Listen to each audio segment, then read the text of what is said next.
Okay, here we are. We're back. It's proglangcast, episode 2. And you're screen sharing. Cool. Hey, Episode so for 2. this week we're looking at our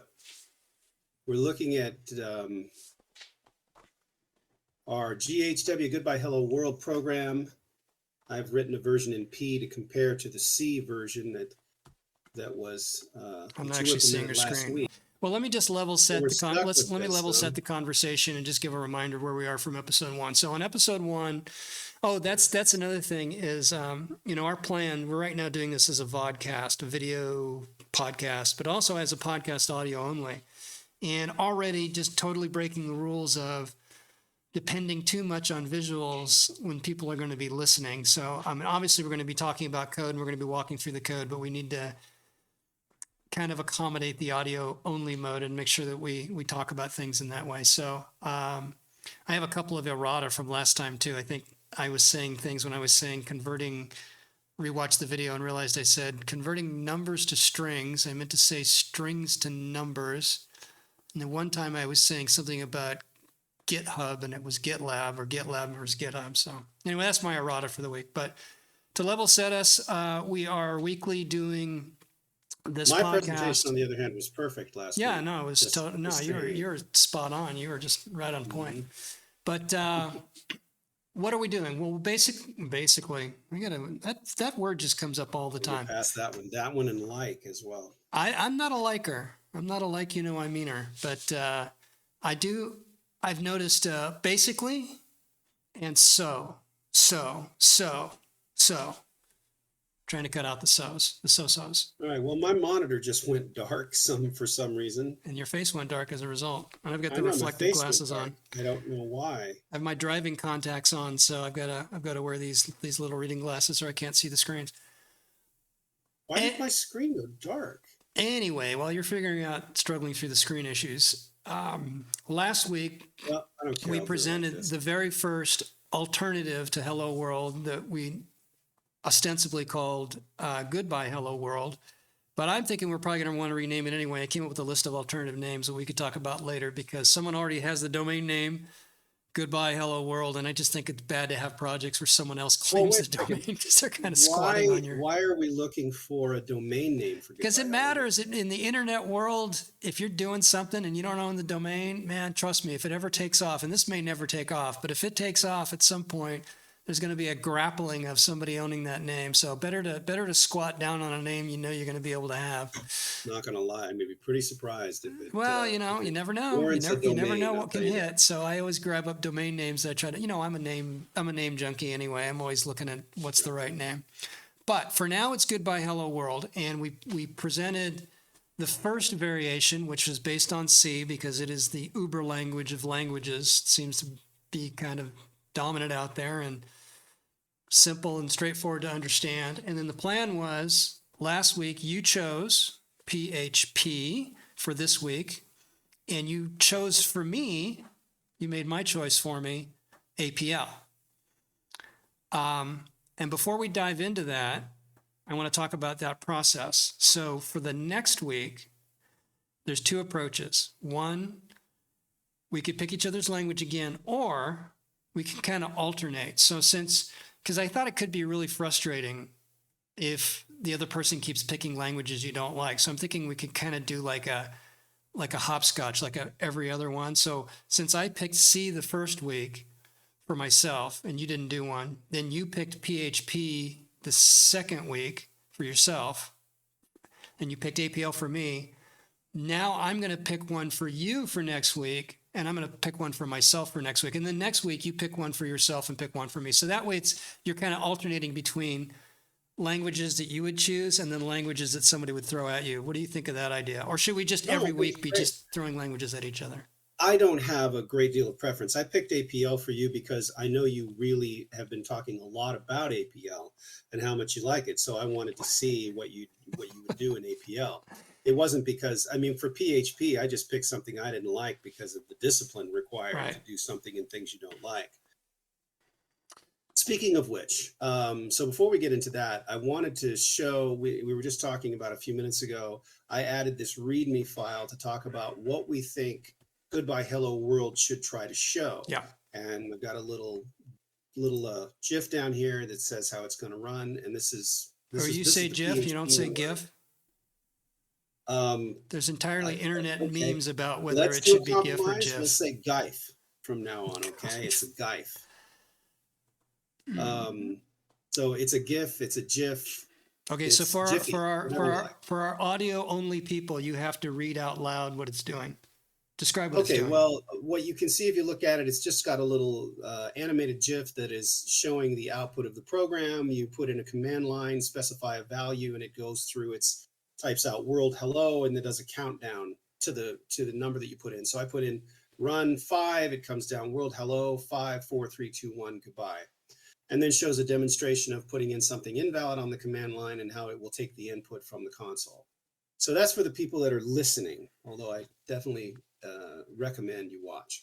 So then looking at, but primarily what I wanted to talk about in this README, which for the audio only people, this the Goodbye Hello World, traditionally the Hello World program is the first example offered as the introduction to a programming language and does nothing more than output the string Hello World to the output medium, generally the console. While adequate to demonstrate a particular language can actually do something, for anyone other than the novice programmer, a more thorough example is called for. These code examples attempt to demonstrate basic capabilities of the language we will examine by expanding Hello World to include command line parameters, taking input criteria from the command line, prompted input, prompting the user for input criteria, input validation, the examination of input criteria against program limits, conditional branching, altering the execution path based on conditions, and iteration, repeated execution until a condition is met. So those are the 5 additional things into Hello World, and I'm potentially talking about us adding another one. But for now, let's take a look at what I did for PHP. Now, let's go back. First, let's go back a little bit and take a look at the C program that we looked at last week. Yeah, I think it'd be good to compare them actually side by side. Can you pull up one window with the C and the other window with PHP so we can kind of see the differences? Shouldn't be a problem. Let me. That's one thing I didn't do last week is I didn't actually walk through line by line the code, and I was really like, that might have made sense. I just kind of assumed, oh, this is readable C, and anybody can understand what's going on. But not only that, I mean, the code reflects. Well, with your code, that's quite an assumption. Well, and also, you know, any code written is going to be shaped by the person writing it. So, yeah, I mean, I could walk through the rationale of why I wrote certain lines a certain way, and then you can do the same thing here. So, yeah, let's look at the. I'm going to go back to main. Let's look at the C on one side and your PHP This one we're going to on the other. So, yeah, you need to change directories there. You're in code C on the right. Yeah, code PHP. You're right. The syntaxes are quite similar. Quite similar. Yeah, they are. I mean, well, it's the C Lexer. It's almost exactly the same, in fact. So on the left side, you're seeing the C program. You hold on, just a quick question. I'm looking at this. We're doing a screen share. We're using Discord, and we're using a screen share, and I'm seeing it's saying 720p 30 FPS. So it's not. Yes. It's not very clear here. I think we might have to figure out a better way to do this. Was the image when I did my screen share, was it also as low res or fuzzy? Is there a limit? I don't know how readable this is going to be. Okay. Well, anyway, just plow ahead. Is it not going to be readable? Let's maybe. Well, I can read it. I've got a Retina display here, but I'm just noticing that thing's coming across at 720. So one of the things I did do on my desktop, at least for videos, since I've started doing videos and I'm a complete neophyte at this, is I've cranked up the fonts on everything. I've cranked up the fonts on my editor and stuff like that, just because, you know, not everybody's going to necessarily be watching this thing at 4K or even HD. So if you can on your side, maybe do a font enlargement. But if you can't for now, let's just plow ahead. We can't do the high definition video without getting Discord Nitro. Right. Pay for it. That's the paywall. We hit the paywall. Yes, but regardless, even if we were to use the higher resolution, I still think it's good to try to increase font size, which since you're in a browser. Oh, right. Well, I can do that. Yeah, do that. Just crank up the font size on each one. Because yeah, there's quite a bit of white space on the right that we don't care about if we crank up the font size. So yeah, there we go. Yeah, it's much nicer. Is that better? Yay! Yes, looks pretty good. Looks pretty readable. Okay. All right. So now, as I was saying, so we see on the left-hand side, we got the C program. On the right-hand side, we have the PHP program. Not much difference other than the C program starts with a main method, and then in the PHP program, it's just a script language, so it starts right from the top. So you can see that the top of the PHP program is very much like the C main method. We have the countdown. We specify our $invalid error message. We immediately check to see if there is a command line argument. If there is a command line argument, then we pull it in. Then we're going to do this on the left-hand side on line 11 here. You're seeing that we're going to convert the command line argument using strtol, which is a string to long function in C. And in PHP, being that this is a untyped language, where C is a strongly typed language, it's a pretty much simpler here in that we just simply do this casting to int. And if that fails, it's going to the result is going to be 0. 0 is not a valid input for us. So then I say if the countdown is less than or equal to 0, then we say it's an error message. Pretty simple. So PHP does simplify the process because it's a scripting language and it obfuscates some of this work that's required to be done in C. Can you give me an example of what you just said? Well, I just did, for instance, right here. This string to long is an actual function that's going through and it's looking at all the values of argv, trying to convert them to the long value. Well, this is interesting. Yeah, I don't really see much difference between those two. I'm wondering, okay, the string to long is taking an input of argv1. Yeah, the first argument, command line argument. So this is a really funky function. Stir2l is in the C standard library. It's actually in stdlib.h. That's why there's an include up there. So it takes three arguments. The first argument is in this case the command line argument that we want to convert from a string to a long. But because it can fail, the way this works, rather than throwing some kind of exception or actually even giving you an error code as a return, you give it a pointer, a string pointer, actually an address of a string pointer. So you can see this is really weird. And this shows you how much in C you've got pointer manipulation going on. So you give it the address of a pointer to a string. What it's going to do is it's going to set the value of that pointer to the first character that fails the conversion. Okay. This is how you are told that the conversion was unsuccessful. And the idiomatic way to deal with it is you look at this pointer. You're passing in an out parameter, by the way, which is very side effectful, right? You're giving it an address of a variable that this function stir2l is going to update for you. So you're passing in an out, kind of an in-out parameter.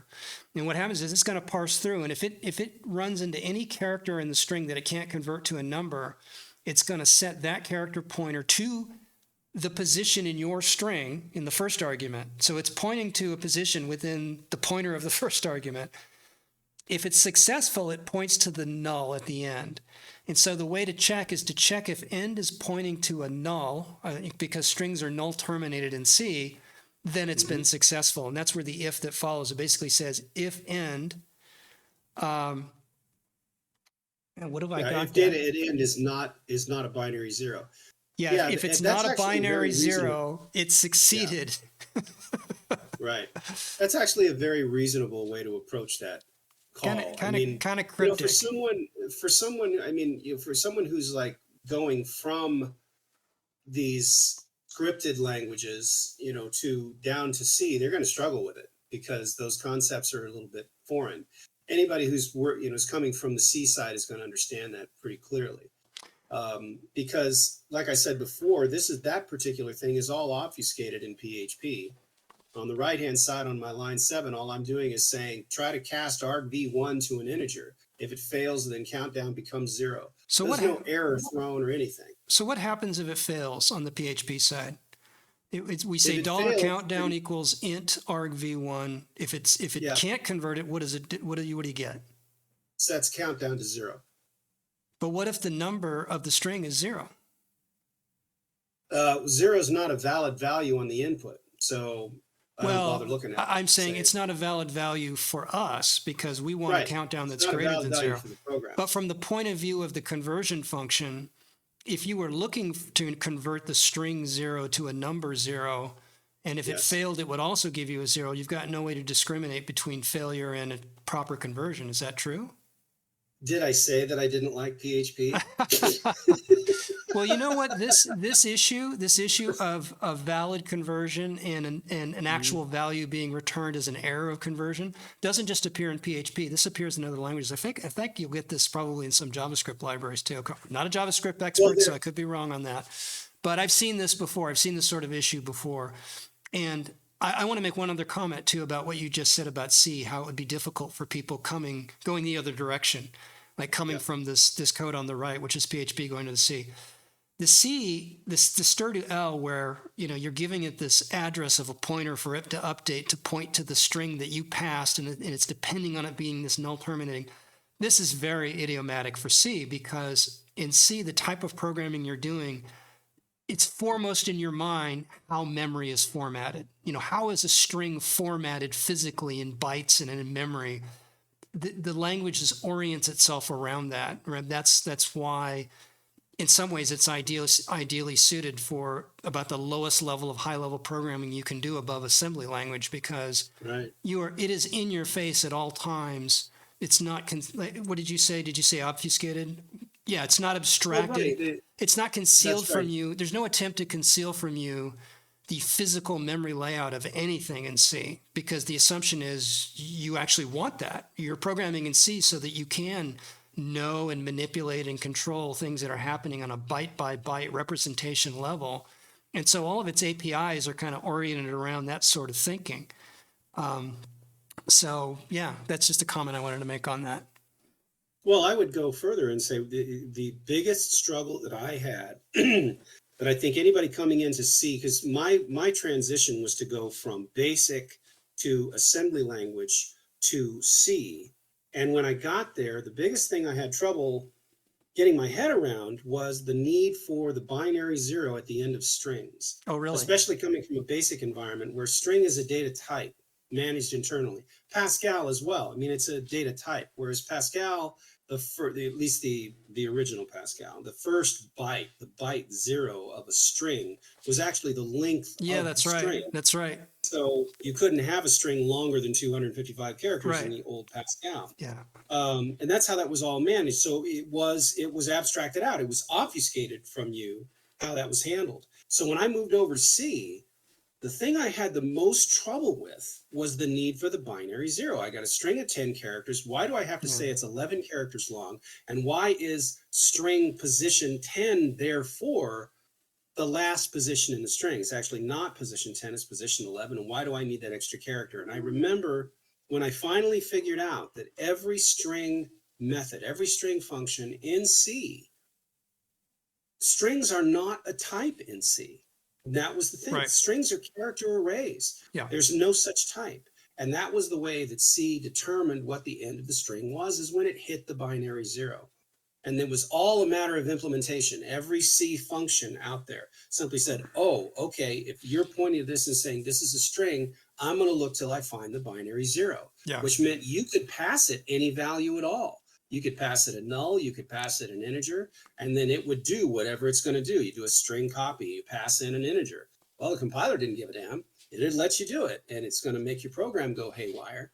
But that was the thing that was hardest for me to get my head around, was the need for that binary 0. And once I did, I remember sitting at my desk looking at that and going, oh, shit, that's how that works. And then, of course, it all fell into place, and I didn't understand why I never got it before. And I still to this day don't understand that.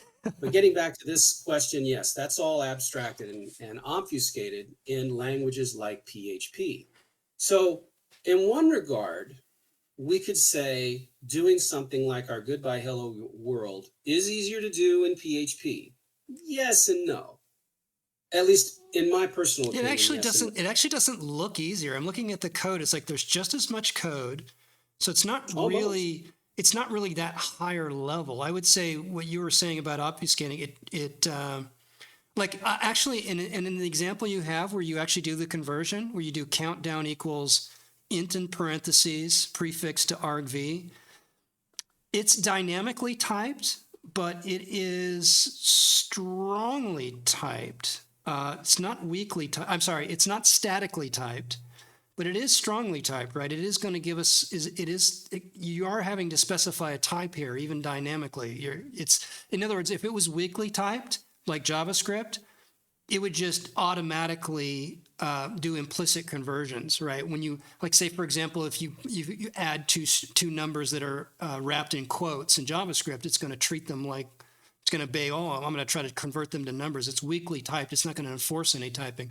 The fact that you had to specify int here is telling me that, yes, this is dynamically typed. In other words, this is happening at runtime versus compile time, but it is requiring you to identify the type you expect it to be converted to. So that is a form of strong typing. It's just not statically typed. That might be debatable. I mean, in this particular case, because that is a runtime conversion, and all it's saying, because we have an untyped language, any variable can be anything. You simply assign it. And in fact, there's a lot of little functions in PHP to help you determine that. Like, one of the things I find frustrating is the function isInt, which also has isInteger, which is essentially the same. It's an alias for isInt. And they don't actually tell you whether or not the string that you're passing in will convert to an integer. It tells you whether or not the variable that you're asking it to check is an integer, which can be really confusing. Another one of the things about PHP I'm not crazy about.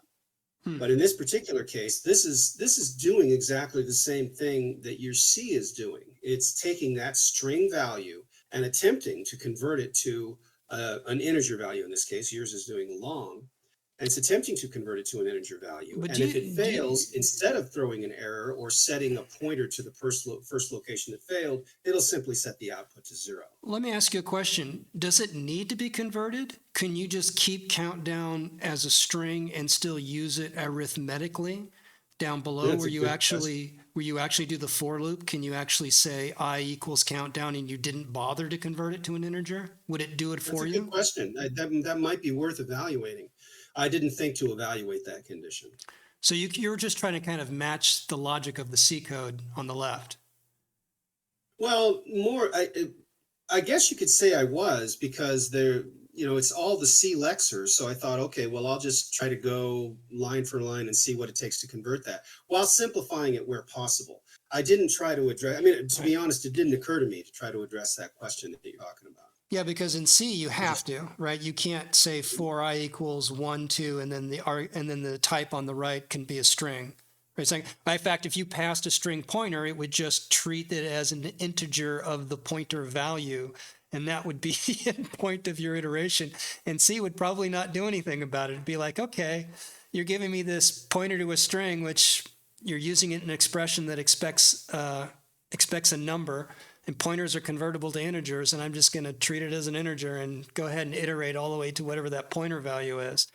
So if you don't convert it, if you don't actually do a string data conversion to a number, it could cause a whole host of problems over here. You might get a warning error on it, possibly, depending on warning enforcements and stuff. I haven't actually done pure C programming from scratch for anything significant in a while, so I'm not sure about that, but yeah, well, the same way for me. Yeah. Going back to PHP, it's been a little while. Like I said, it's not a language I'm crazy about, so I avoid it unless I have to work in it. But it's like any other language, once you roll back into it again and spend a few days working on it, then it all starts to come back. And plus we've got our great library of stuff out in the internet. You can just ask questions. How do you do this in C? How do you do this in PHP? I'm curious about how well that works in APL, but let's move on and talk about the next part of this, where now we've taken the input, and again, you're right. I did try to stay more or less with the structure that you outlined in C. And I think that's actually a good idea to stay with. I mean, one of the things that I might have said in the beginning of this for Goodbye Hello World is, in addition to saying, okay, these are the different things we want to demonstrate, I would say, okay, let's try to pseudocode it. Let's try to just write up in English what we want this thing to do. And we'll try to code these individual things in other languages.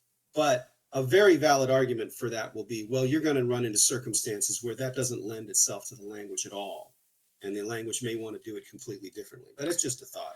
Well, in this particular case, I'm sorry? Yeah, the one thing I see just from looking at the code side by side that it demonstrates is that other than syntax difference, other than one being statically compiled language, the other being a dynamically interpreted language, structurally, semantically, they're both imperative procedural languages. At least this code is written in an imperative procedural form. And so logically, I would say they're more similar than they are different from that standpoint. Very much so. In fact, I would point out the primary differences that you see, other than the one that we just looked at, which is about converting one type to another, PHP being a non-statically typed language, is much more fluid in that regard. The only other thing that I would point out is string interpolation. And that's something you can't do in C. C handles that quite nicely with your printf and your sprintf. Yeah, sprintf is like the standard way to go for that. Sure, but whereas in scripted languages like PHP, like even JavaScript now, and Perl, for instance, is another one, and of course, in the Linux environment, just in the shell, string interpolation is. Oh my God, I so hate doing parameter substitution and stringification stuff in shell. Man, that syntax is, in my opinion, one of the most painful. I'm never able to remember it. I always have to diligently look through the code and look through the documentation and stuff like that. And I've written a lot of shell scripts. Basically, I go back to old shell scripts and I see how I did it one way and just try to hack it apart, just cut and paste and borrow and beg, borrow and steal. But yeah. All great software engineers, steal rather than write. So that's a perfectly normal for anybody who's watching. Always steal somebody else's good code rather than write your own. Don't get emotional about code, and don't give a damn where it comes from. If it's clean, if it's well written, and it works the way you want it to, then use it. I don't think they're going to mind. Okay, so in looking at this different one here, so again, like you say, this while loop, very much the same. You're printing the countdown. I'm using the echo command. Then you have to specify an input variable where I don't have to do that. I can just create an input variable dynamically by assigning it. Other than that, it's very much the same call. You didn't have to add the flushes. Input. I noticed you didn't have to add the flushes. So the standard IO stuff in terms of making sure something goes out without a new line. You could see there's a few flushes in there and stuff like that. You didn't need to do that on the right side. Depends on how your buffering is set in both C and PHP. You can control that. Yeah, there is a way to override it in C, but I didn't want to do that globally. I thought it made more sense within the code for it to specifically do what it needs to do. Plus, I don't think it's really important to the discussion. We're really just trying to show GHW as a more reasonable introduction to a language and what it's capable of. So looking at this countdown, again, it's all very much the same. It goes through the rtrim, the fgets, which I do an rtrim on, then I do the conversion, same as in the previous, and then check to see if it's less than or equal to 0. Simple, nothing to it. I do notice that you have a sleep function, and that's standard. So that was one of the rubs we had on C over there, was that this sleep function was kind of weird. It's called nano sleep. It's in the time header, and it only shows up if you use the right command line parameters to the compiler, being GCC or Clang.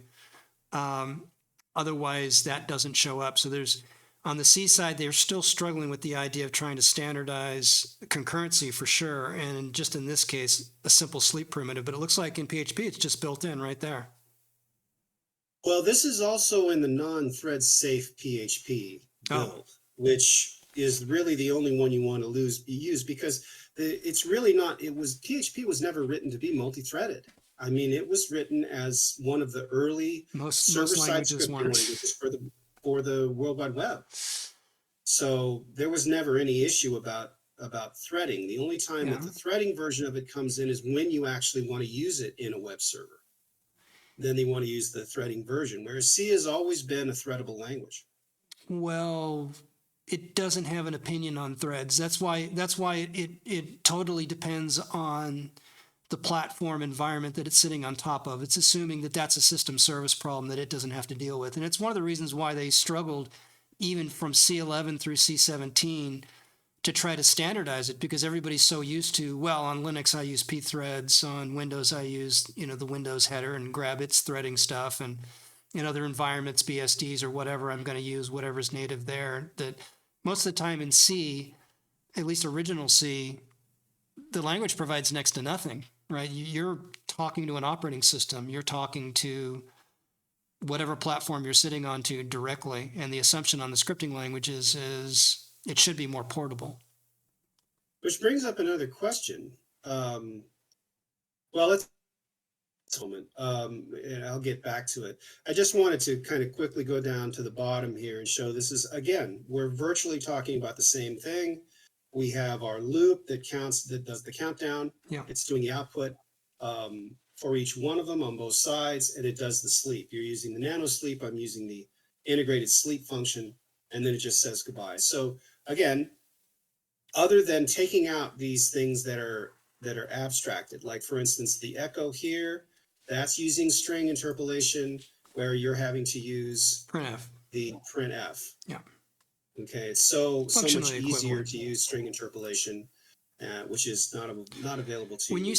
When you say interpolation, you're saying that you can embed the names of the variables, or in some cases, full language expressions directly into the string, whereas in sprintf, you have to use these codifications, this %d, and then the arguments are passed after the string. So most modern languages like Kotlin, Rust has this, Swift has this, where you're able to, usually using, actually, I think it's a $sign in a lot of cases. I think in Kotlin it's a $sign too, where you can just say $sign, then you embed any language expression within that, and it will essentially execute within. So that's a they've difference. even added the same thing to C#. Right. Yeah. I mean, it's too awesome a feature. String interpolation is a wonderful thing that you can do. My first experience with it was in Perl. And one of the reasons why it just comes up in almost everything we do. And so it makes sense to include that sort of thing within our Goodbye Hello world, because you're going to be running across it. So that's fundamentally the comparison between these two, that they're very much the same. You're offered very much the same kind of stuff. It's using the C lecture. But the primary difference is on the left, C is a compiled language. You compile the program and then run it. And statically typed, compiled language. Right side, we've got dynamically typed interpreted language. But syntactically, they're very similar.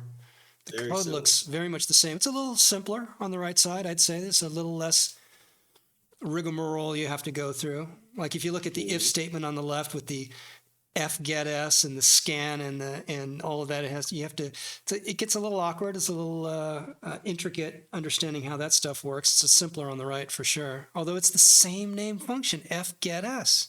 Wow. So there's a heritage of C, definitely heavily influenced from C. Well, what's funny about that is that another way of reading the console is a function called readLine. Right. It's specifically designed for reading the console, which I find interesting because fgetS is embedded in the language just like it is in C. And there's really no reason to do anything else, at least not to my mind, but apparently readLine offers some more capability. I didn't use readLine because it wasn't available. I might have. In fact, I started, but then it didn't have it. I had to install another package to make it available. So it's not part of the standard library, or the standard library isn't normally available? I can't answer that question. I didn't research it terribly. I can tell you when I tried to run it, it said readLine is not included, which meant on the Windows side, which is where I was initially running this, it's going to be in some DLL somewhere. I mean, it may run with readLine on WSL, which is where this, it works in both Windows and WSL. So but Okay. that's where I Well, we're did my definitely initial. sticking strictly to using only things within the language built in or standard library and avoiding anytime there's a package dependency. And even if there is a package dependency needed for a language for a particular feature that we're including in our spec, I would suggest that we just leave it as a gap. I would suggest that we basically say, look, this language in its default state, its built-ins and its standard library is incapable of certain things. In other words, it has to reach out to a third-party library or the platform, like I showed with C. If we actually have to do threading with C, we can't rely on the threads.h library. It's an optional standard. And so that's a gap Mhm. on the C side. Whereas when we do a language like Go or Kotlin or Erlang, concurrency is intimately built into the language. So, Yes, but C was implemented before there was concurrency.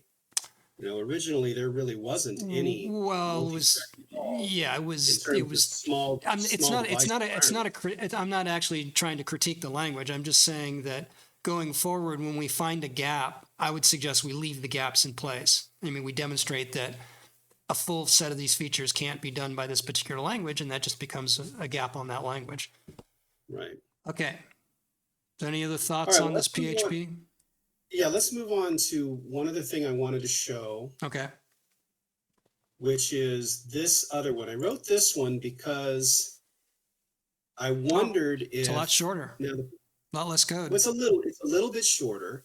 Um, the reason is because the validation of the input that we saw before, Yeah. well, you can see it on the left side here. We're doing the validation here, and we're doing it here. Actually, Okay. Those are two different validations of the same thing. In the yes. code over here, it was exactly the same code to do the Yes. validation in PHP. Yep. So I wrote this function to do that same validation on an input. And it's a pure function. You pass in the input value. It tries to convert it to a number. It makes sure that it's greater than 0. If it's not, it gives you the invalid countdown and then returns -1. And so it's used here in your check of argc, and it's used here in your while loop of taking input from the customer. Otherwise, the hello world is the same. And so I looked at this and I thought, okay, well, I'm going to write this as a second one and then ask the question, do we potentially want to update our standards for GHW to add code reuse as a code example in the GHW design to say, in addition to all these other things, and here's how it handles code reuse? I wanted to ask you. I would say we don't need to call it out as a specific feature in the spec because the spec is from the point of view of using the app. Like it prompts this, it does this validation and does that.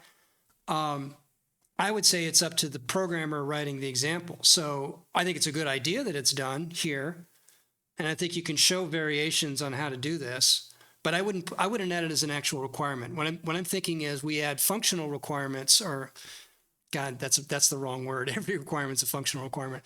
That we add usability requirements that drive or that will drive us to have to do certain things, like iterating and validating and string conversion.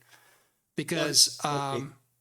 for example, you can see on the left side, on the C side, the validation of the countdown is not commonalized because completely different implementation is used in both cases. In the case of the command line argument, it takes an existing string and uses stir to L. When it goes out and asks the user for it, it uses scanf doing its conversion. Two different ways to do it in C. And this is showing, oh, here's two different approaches. One is when you have the string, and the other one was you're inputting the string. That's true, but it didn't have to be. Exactly. I mean, it could have been That's exactly my point. So it was like the programmer's discretion to decide how to do that. So I would say, since you were writing the PHP version, it's up to you which one you want to include. If you want to include one that commonalizes it, but it provides the spec, then that's great. In fact, I think the more recommended approach is do what is considered the idiomatic way in that language. right? What's idiomatic for that language? What is considered, and again, this is a subject, this is judgment, but since you're the PHP programmer, if you were a PHP programmer, what would be the most idiomatic way to do it? And if that is the way, then that's a good way to do it. Okay, well, first of all, in my experience with looking at other people's PHP code and other code in other scripting languages, I would say it would be idiomatic to block everywhere, To do because what? that is an absolute favorite of programmers out there. Well, But okay, but let's not get too mean here. I would think it was. But here's the other argument I would make is I would actually say to you, well, C is, I mean, idiomatically a more functionally based language that inherently promotes code reuse in the use of functions. And so that's really what I'm talking about. I think the argument that I would make, because I would be very interested if I want to look at a small program that tells me what the basic functions of this basic functions of this language, what the language offers and how I might do something. I can say code reuse is something I would definitely be looking for. I'd want to say, okay, how can I write one piece of code that I can use in multiple places? And having a small example of that, I think would be a good requirement for it. But that's just my take on it. Sure. I mean, I'm not that strident about it. Like I said, the reason on the left I did not commonalize it is so that I could show two different ways within standard C that numbers could be converted, because there are two different ways. And so Yes. depending on the context and maybe to some degree preference, one way or the other, and it shows both.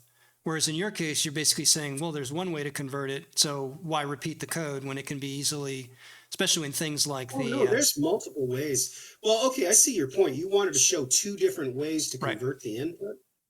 Well, Interesting. not only that, I was looking at idiomatic patterns in C. So, for example, fgetS isn't the only way to take input from the console, right? There are multiple ways to do it. So I did my own research and said, what is the general consensus on the better way to do it? And if you go to Stack Overflow and you have arguments about how to do input, people will say, well, this has that downside and that has that downside. And so I made a judgment call. I said, well, this seems to be, for this particular in this context, just taking this input from the command line and converting it, this would be a very idiomatic way to do it. Certainly not the only way. Might not even be the way that I would do it if I was, doing a heavy duty application work in C. But it felt right for this use case in that case. And then stir to L for the parsing the command line arguments rather than, for example, I could have used scanf. But it would have been Sure. it would have been awkward. Yeah, I could have used it, but it would have, Well, you felt would more have used awkward. the same thing. You would have used scanf against the argv1. Right, exactly. The same thing. One thing I do need to ding you on, and that is get countdown is not a pure function from the functional standpoint because of the Really? echo, right?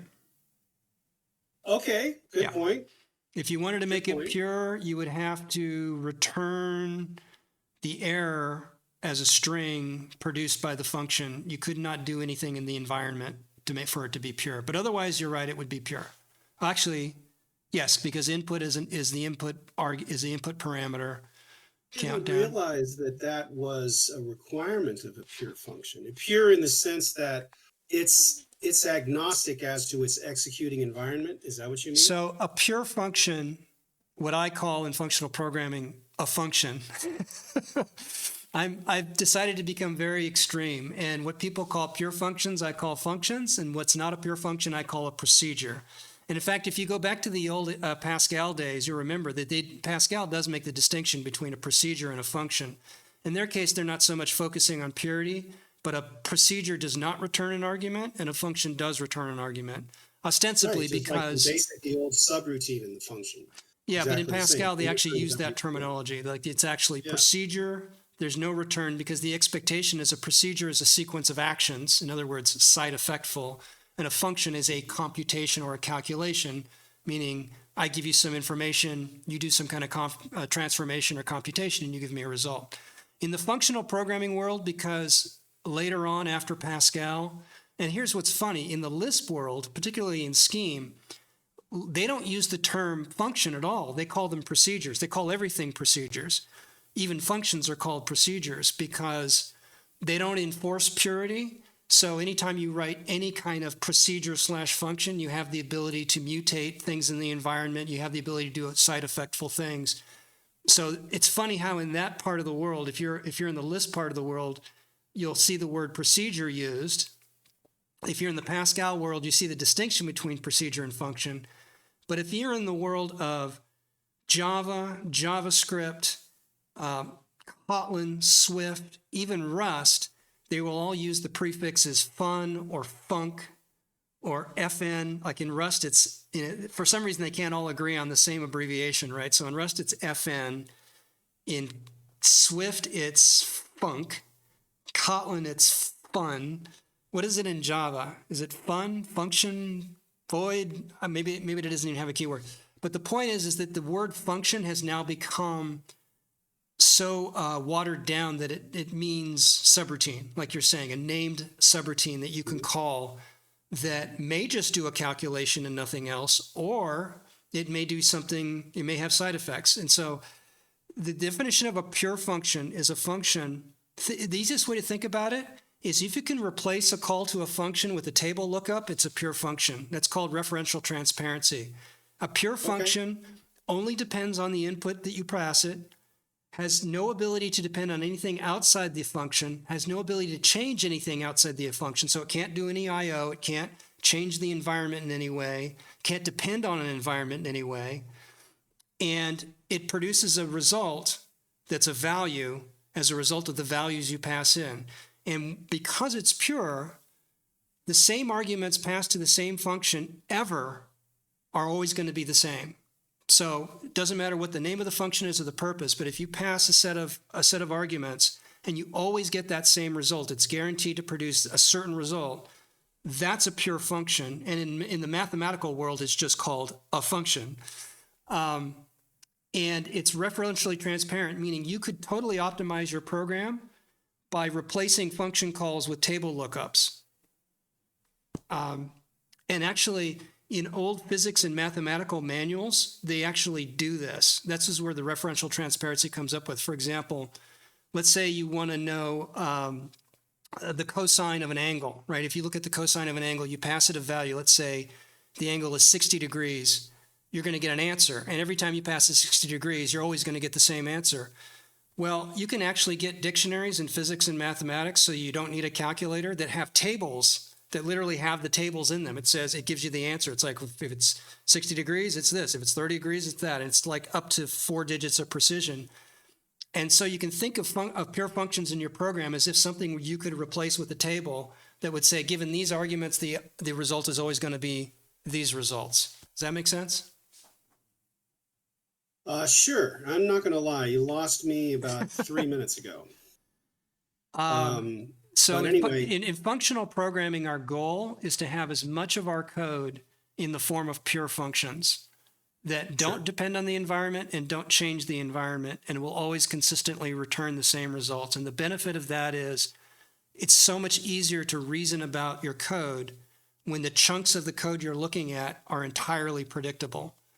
When you have procedures, subroutines, or functions that either depend on something in its global environment or change something in its global environment, you can never predict what its behavior is without knowing what its global environment, the current state of its global environment. So it's not as easy to reason about, and as a result, it's much more fragile and prone to errors and that sort of thing. So the central philosophy of functional programming is to do as much as pure functions as possible. You know what I think we might want to do is might schedule the idea of having a discussion about programming for another vodcast. Sure. Because obviously there's a lot to say about it. In other words, not just discussing it, but also maybe what we want to do. Goodbye Hello World has a specific design to show very rudimentary capabilities of any given language. Something that'll just give you something a little bit more informative than the standard Hello World. We might want to engage in something later on that compares the functional, writing some things in different languages that are designed to be purely functional, how you can do that. I think that might be worthwhile as another discussion of podcast at some point. I personally would like to see that. It's kind of the same reason that Clint Eastwood makes movies, because he wants to see them. Well, that brings up an interesting point, which is my plan to give you for next week a language. You ready for it? You want to hear this one? No, Joe, hold on. Hold that thought for a minute, because I did want to get back to my original point, All right. which was the issue of code reuse. That was the argument that I was making when I wrote the second one, was to say, is code reuse, my argument for it would be to say, I would not mind seeing, if we include something Goodbye Hello World, that it does allow code reuse, and how it does that. Does it do it with a function? Does it do it with a go sub? Does it do it with a procedure? Is it, how do you do code reuse in the language in a very basic way, without getting into the, the internals, how many different ways, how many parameters you can pass, how much you can return, just getting into showing this is how it does code reuse. And that was my argument, was I think it would be a viable point to add to Goodbye Hello World. Well, go ahead and edit. Go ahead and edit. I would say go ahead and edit. You think that's a good idea? Yeah, sure. All right, then I'll add that as a point. We'll try to include that going forward in the other languages we're going to work with. So what language do you want me to do it in next? So there's that. So I was going to make it both easy for you and challenging. So I want to see the expression on your face. So easy for you is going to be, since you were struggling in particular, now that you have Windows Subsystem for Linux 2 set up, and I know that's a painful process. It was funny, I looked through my diary and I saw how many steps I had to go through and how many scripts I wrote to help set that thing up. They do not make it easy for you to do a Linux subsystem on Windows. But now you're set up, so actually doing anything in a POSIX environment on Windows will be easy for you. But I was thinking before you got through that process how to make it somewhat easier, and that is do something in the .NET stack, because that you can do straight from native. You can do it from a PowerShell. You can do it from a command.exe shell. But for fun, F#. That's a new language for you. You're a C# guy. So you want me to do this in a Windows-based environment? We're not talking about doing it from WSL? In the case of F#, I think it makes sense for you to go straight up .NET wise, because that's its. Well, I'm not sure. That's where it lives. I'll be honest with you. I'm not sure that I can't do it in .NET. I can try it with Mono, but of course, they're with .NET Core. They're trying to move. They're moving into the Linux environment. Well, it also they also have .NET on Mac. They also have it. They have it in Linux and they have it on Mac. And in fact, I was looking at F# as a possible scripting language because it did have those environments. But for myself, I've kind of pushed that out. I will say the only requirement that I would like to impose on you, I can't tell you to do anything, but I'm going to suggest F#. It's going to be, you're strong in .NET, so it's a familiar platform to work in. If you want to take it to the next level and try to, make it run under POSIX, who knows how that's going to work out. But the challenge that's more important, I think, is that you need to do it in an idiomatic F# style, meaning functional, because F# is a functional language. And the thing about F# is it will allow you to interface C# libraries, and it will allow you to actually interface classes. I think you can actually even define classes and stuff, but that's not considered idiomatic F#. Idiomatic F# is considered. Don't tell me anything else. Don't tell me anything else. So what I'm saying is do it in F# and do it in as functional ways you think you'd like to do it in, and we'll see how that turns out. All right. And this will be a good play thing. Around with getting that going. And you're gonna continue to work on the APL version? Well, I didn't finish. I'm gonna finish, but I need a new language. So what did we decide? Actually, let's stop the screen share so we can see our two heads there. So we can cancel that out. There should be a way to do both. There we go. Actually, you don't have to stop the screen share. We just do this. What did we decide? Are we gonna throw a new language? You said you were going to pick one for me and for you this week. Okay. So then next week you pick for yourself and pick for me. Okay. So Yeah, I'm still struggling with the APL. Did we want to go through that, or we've already burned through our hour? Maybe we should. No, we would burn through that. We'll hold that off for next time. Yeah, I haven't even finished it. But I tell you what I'm going to do. For next week, I'm going to add another language. And I was really going to go for it by jumping almost jumping styles of languages. But since I'm still struggling with getting the APL one done, I'll go ahead and pick a second array language. So two array languages. So it's the same paradigm, it's the same approach, but different languages. I'm using GNU APL for APL.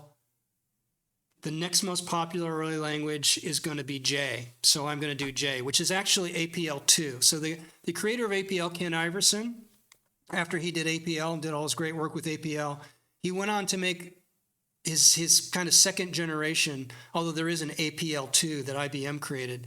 He went on to do his second great work, which was the language J. And one of the interesting differences is APL requires a unique character set for its symbols, right? And that's why people tend to call it hieroglyphics. You need a special keyboard, you need special keys.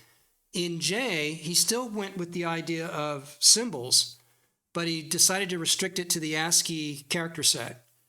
So a lot of the operators, rather than being single letters, end up being what they call digraphs, 2 letters.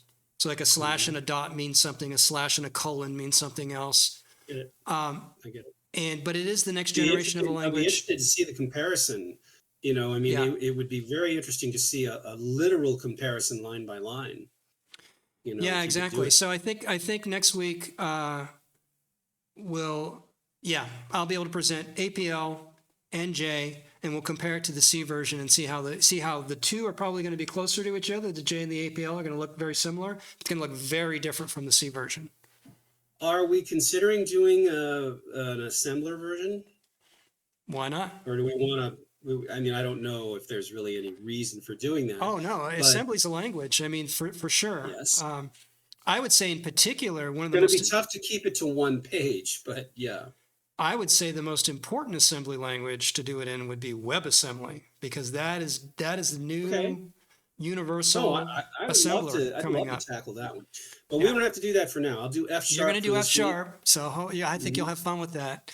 And I love those Okay. Scott Woloshin videos. I think he's the best resource for understanding the language and the idioms of it and how to do it. And he's very entertaining to watch. So we have lots of that in our server thing already Yeah. there. So F sharp for you, Okay. continue APL, and I'm going to add J to the list because I got sloppy and fell behind, and see how this Oh, looks listen, in array don't language. feel bad. I was so busy this past week, I could barely get anything done. That's why I've been frantically doing it since Friday. Yeah. And PHP is pretty easy. F sharp's going to be a little bit more complicated. That'll be But fun. we'll look forward to doing that I think next you'll week. have fun. I think you'll like it. You might like it. All right, We'll see. we'll give it a try. Okay, I think that's it for us for this week. We're under an hour here on our recording.